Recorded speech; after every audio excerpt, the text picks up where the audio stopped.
I'd like to start with labels. We've all attracted them, we all carry them. General ones for me could be white, female. Some of the roles I've done: mental health nurse, social entrepreneur. Then there's those labels given to me by others: impatient, challenging, relentless, but also positive and kind. And then those labels I give myself: stupid, not good enough, failure. But there are others in our community with more damning labels to carry: criminal, offender, ex-offender, and worse. In the late 90s, my husband and I started a retail business. We were approached by the youth offending team to offer a work placement to a young man who was labelled trouble. We welcomed him in, he arrived, and we said, "Why don't you join today's team meeting?" He said, "What, me? In a team meeting? Do you want someone to make the tea?"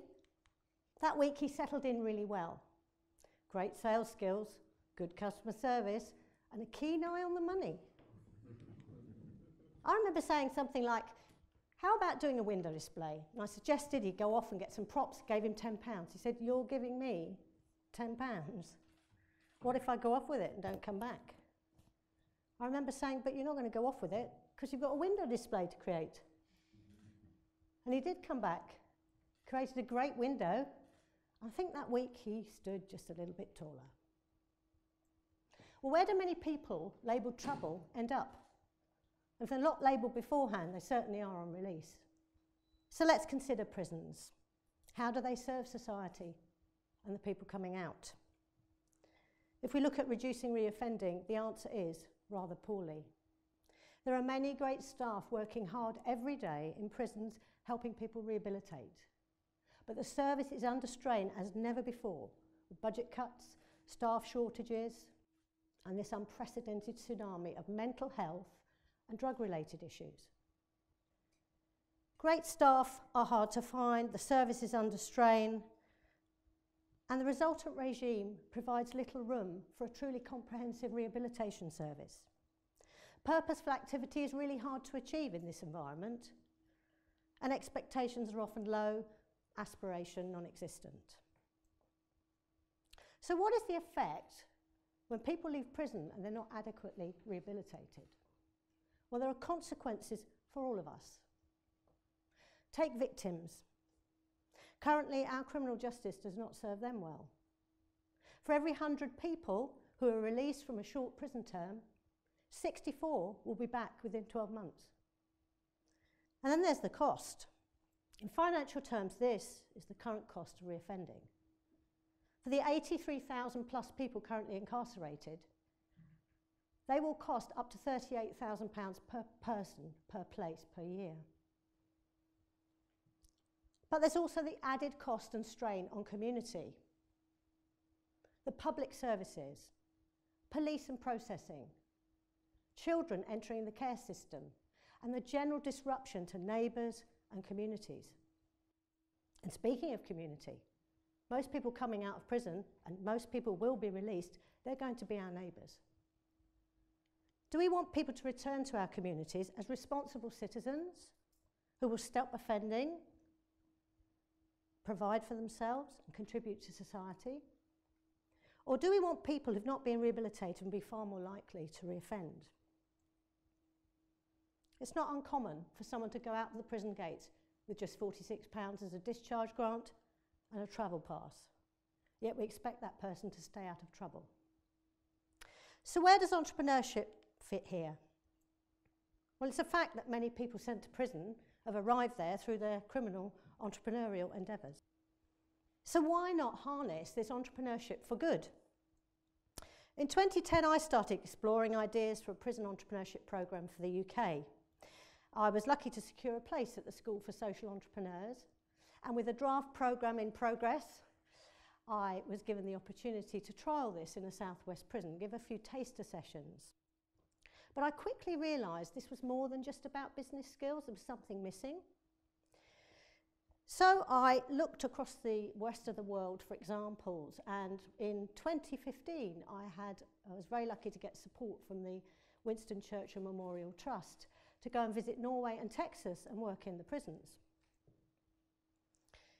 I was looking for where entrepreneurship was helping to contribute to rehabilitation. Now it's surprising where entrepreneurship can be seen.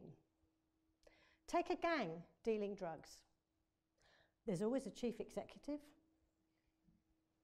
Then there are salespeople, marketeers, negotiators.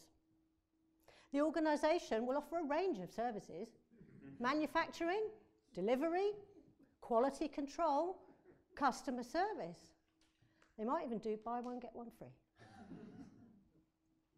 The characteristics displayed by these leaders of the organisations include focus, determination, creativity. They're willing to take risks, and they often display great attention to detail. As an example, there's the renowned UK drug dealer who in the 1980s went to great efforts to measure the drill bits used by Her Majesty's Customs to detect drugs in imported cargo. Then he had just the right idea of how deep to conceal his consignment. Now, whether we like it or not, that's great market research. Let me introduce you to Dwayne. When Dwayne was just 13 years old, an educational psychologist concluded that he was a bright boy who would either end up as a master criminal or a successful businessman. He lived in care from the age of 11. By 15 and had been expelled twice and began mixing with the wrong people. In 1999, aged 19, he illegally transported drugs to the United States, was caught, was charged with drug trafficking and extradited back to the UK where he served a sentence. Now, despite this, his early childhood shows great promise. He'd already been identified as being a very entrepreneurial and enterprising individual. He taught himself to code using a ZX Spectrum computer. And while he was incarcerated, these skills came in handy because he became part of the education team, helping other men learn legitimate computer skills on their way out of prison. Leaving prison, he decided he needed to set up his own business. And with some help and a small startup grant, he produced his first product, an online accounting platform. And he sold this in 2012 for £20 million. Now he is the founder of a UK non-profit, and guess what he's doing? He's teaching coding in prisons to people to prepare them for a life outside, to have a meaningful role. And he is breaking free of that label, ex-offender. But would we be in the business of creating bigger and better criminals? In 2017, after 2 years of research and development, particularly taking regard of what I'd learned in Norway and Texas, we delivered our first pilot in a southwest prison. And we engaged with some of these people, particularly those who'd reached a turning point in their lives. Sometimes prisoners just get older and they get fed up with coming backwards and forwards into prison. It's as simple as that. They may have meaningful relationships which really they've never been able to attend to. So when people are at this turning point, it's really key. And what I had learnt in Norway and Texas identified these missing ingredients. First of all, utilising the talent that was already in front of me. Secondly, an expectation of excellence and authenticity, values-led and respectful. And the inclusion of community, which is absolutely vital, and I'll go on to tell you a bit about that. So firstly, how do we do this? By fostering a growth mindset, resilience, instinct and tenacity in a positive, legitimate manner. And the people that came through our programme, I'm sorry, we're ditching the excuses. You're not a poor criminal that's grown up in a difficult family. You come in here and you're a potential entrepreneur. You can drop the criminal behaviour. You can leave that prison banter behind in the cell because you're coming in here as a potential entrepreneur. We want you to develop maturity and responsibility and very much my programme holds people to account and encourages teamwork. One of the things that we did and I'll go on to tell you about the people in the community that came in, normally they're called prison visitors. I said they're not prison visitors, they're your guests. You are their hosts. You will welcome them, get them a drink, have a conversation with them. So you're taking off that label and leaving it behind. The second thing I wanted to talk about was this sign here, this picture. When I was in Houston, in Texas, I wanted somewhere to go where it was cool and tranquil. So I went to the Houston Arboretum. When I walked into the exhibition hall, there was this sign. And this little pupa and this unprepossessing brown shriveled up chrysalis was going through its journey and coming out the other end of this butterfly. And I couldn't help making a metaphor of that for what I was seeing, particularly in Texas at the time. But the second part of creating a pathway for change is the second part of the missing ingredients. So the first one was this fostering a growth mindset. The second part is around creating this pathway for change. And you know, we always think that the easiest thing for people to do is to change, and the hardest thing is, it's completely the other way around. It's really hard and scary to change. And we were really lucky to understand that our participants started to develop a hope for the future. They possessed a feeling of self-worth and respect. They'd been listened to and regarded, and they described a sense of belonging. And often for some of these guys, they were telling us this was some of the first times that this had happened to them. But the third part is a community built on the inside to sustain and support on the outside. So in our case, we brought into prison people from the community. We brought in entrepreneurs to listen to the men, to share ideas, to tell them what it's like to start a business and run a business as a real entrepreneur. We brought in entrepreneurs who'd got lived experience of prison, people who'd walked that walk and knew what it was like to come out and have to make your way as an ex-offender. We brought market researchers in to help populate live information for people's business plans, because I don't know if you know that, but you can't Google in prison. Not legitimately, anyway. So it's this role of community that I want to focus on. And this is a quote from a man who should know. I was lucky enough to work with this fantastic organisation in Texas. And this is not what you think when you think of Texas prisons. I'm sure we all have our image of what Texas prisons are like. And this prison entrepreneurship program was absolutely fantastic. And for 14 years, they've been developing innovative programs, helping to develop entrepreneurship in people who are incarcerated. And our pilot program followed their lead. And all these people I was telling about that are coming into prison, we brought 46 people into prison who would never normally come into prison, including university students, business people, and people who had got lived experience of prison, and all these businesses to do the training.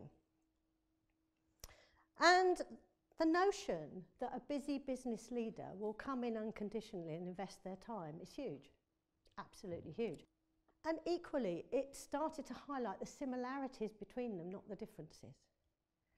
So both sets of people entrepreneurial, both having made mistakes, both having experienced failure at some point, but both with very different approaches to how to sort all this out, overcome challenge, and get back on the right path.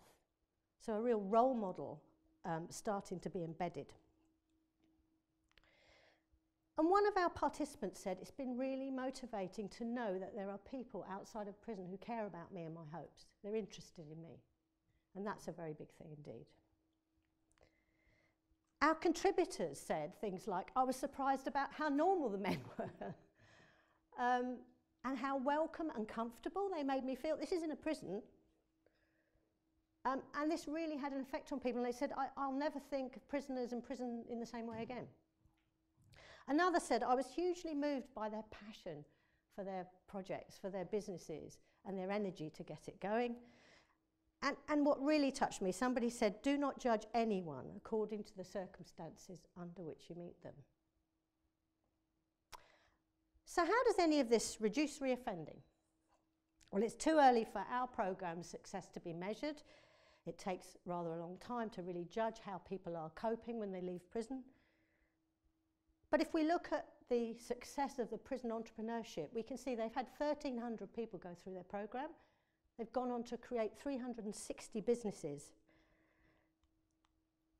They experienced this remarkable 7% relapse rate, recidivism rate we call it, where people are going back to prison again and again and again, compared to the United States national average of 50%. And really impressively, they have a 100% record of getting everybody into a job within 90 days. Everybody, 100% record. And lastly, but not least by any means, is the £4.3 million in savings to the state and federal government in 2017 alone. So what happens after release?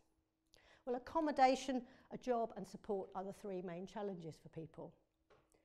1 in 10 people released from custody in 2014-15 had no settled accommodation. Getting work experience, training or a real job, it not only provides that financial stability, but it's a reason to get up in the morning and a reason to be with others and working in a team.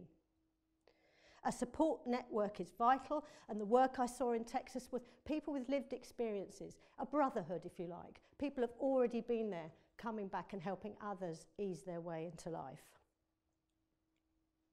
And when ready to develop a business, and of course this is a way down the road, people have to feel comfortable, they have to readjust, they have to get a job, get some financial backing. But when they're ready to develop a business, we want to provide mentoring for these people. We want someone to hold their hand. We want to provide some extra training.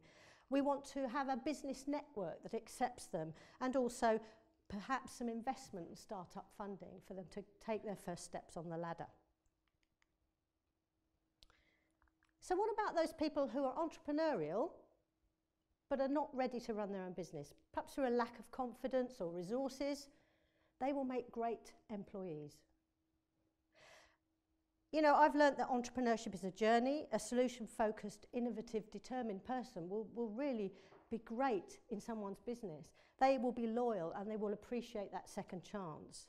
And they may well rise to a leadership position or achieve promotion. And this is thought-provoking because in the UK, with our current higher employment, we're struggling to find good people. If you ask businesses, they're struggling to find capable, loyal, hard-working people. And so perhaps this is going to be something that will help people. Our current environment, although it's not helping some, may be an open door for others.